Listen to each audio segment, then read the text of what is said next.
Hello and welcome back to the Ripper Shreds, a channel dedicated to my love for all things rock and metal. On today's menu is my review for my Ironbird Prophecy Mk II.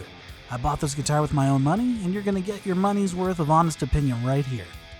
I'm going to run down the tech specs of this guitar and give you my thoughts and feelings as we go. So without further ado, let's get to it. First off, let's talk about the finishes. It comes in any color you want, as long as that's pearl white or pearl black. I guess there just wasn't much enthusiasm for the green, red, or orange options from the first run. It's a solid color covering the whole body and headstock, only they don't put any clear coat on the neck, so if you like a satin or unfinished feel to the neck, then you're in luck here. And speaking of the neck, it's a very comfortable one. Seems to be a thin, but not too thin, C-shape that feels good its whole length. As for what it's made out of, well, it's a mystery. b.c.rich's website doesn't say, so whether it's maple or mahogany is anybody's guess. The fretboard that covers it is ebony, with 24 jumbo frets. It has a 14-inch radius, as do most b.c.rich guitars, and that's fine by me, as I consider it the Goldilocks just right, where it's flat enough for most guitar pyrotechnics, but round enough for good bends, vibrato, and chording. The inlays are these tiny offset squares that some people seem to really hate, but myself, I'm pretty ambivalent. I don't love them, but they really don't affect the guitar's aesthetic overall one way or another to me. And just before I leave the neck, I just want to note quickly, compared to the Extreme Series Ironbird and the bitch I reviewed previously, the neck and fretboard are noticeably narrower with a closer string spacing. It's not off-putting in any way, to me at least, and doesn't affect my playing or enjoyment in any way of the instrument, but if you like a wider fretboard with more space between the strings, it's something to be aware of.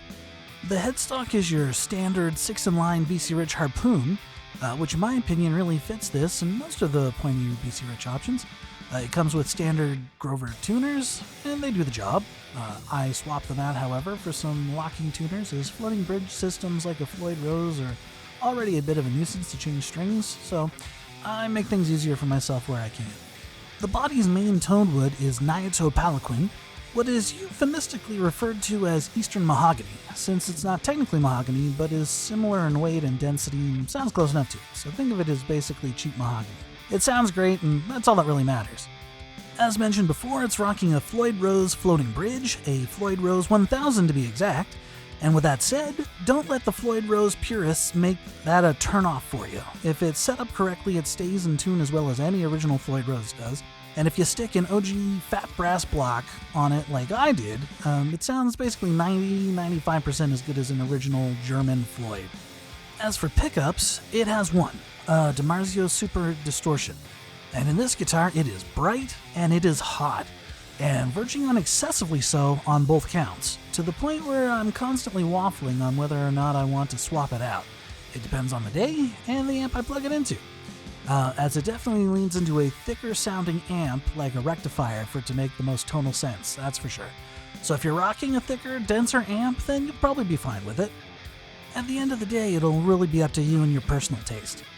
Lastly, we talk controls, and it'll be quick as it's only got one. A single volume with a push-pull to split the coil. There isn't a lot to screw up here, thankfully. The split coil sound is actually quite pleasing, as you'll see in the upcoming sound clips. Speaking of which, let's get to them. First, a few chugs to start. It's through a boosted dual rec through an oversized Mesa 4x12 with C90 speakers, and you'll really appreciate the attack of that pickup.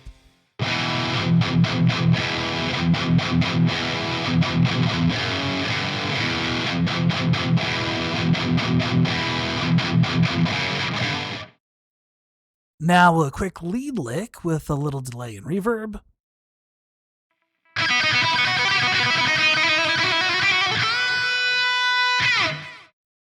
And here's some simple chording through a Bassman-styled amp.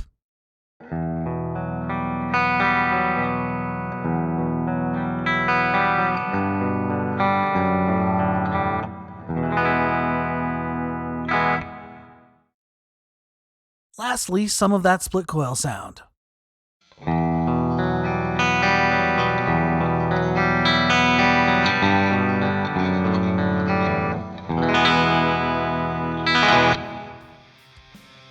There you have it, my in-depth review of my Ironbird Prophecy Mk II. I hope you enjoyed my musings, and if you did, please like this video and subscribe to be notified of my next go-round. Until then, keep rockin'!